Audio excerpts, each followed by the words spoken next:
Якутию с рабочим визитом посетил министр юстиции России Александр Коновалов. В столице он провел рабочее совещание, на котором были заслушаны результаты деятельности территориальных органов Минюста по республике.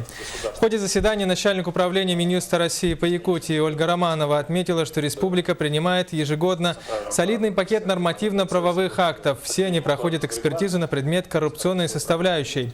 Между тем, большинство проблем, связанных с исполнением возложенных функций на ведомство, связаны с удаленностью многих населенных пунктов. Это касается работы адвокатуры и нотариата. Тем не менее, министр юстиции России Александр Коновалов в целом оценил работу всех территориальных органов как положительную, отметив, что республика является одним из ключевых регионов страны.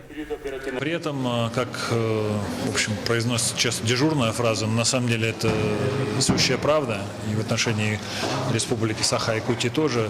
Здесь работают уникальные люди, очень хорошие специалисты, которые действительно работают на совесть, от души, подчас в непростых условиях, но выполняют свою работу очень достойно, и мы действительно имеем возможность почерпнуть опыт их работы для того, чтобы использовать его в том числе и в других регионах. Далее министр встретился с президентом республики Егором Борисовым. В ходе переговоров стороны подписали соглашение о сотрудничестве в области юстиции.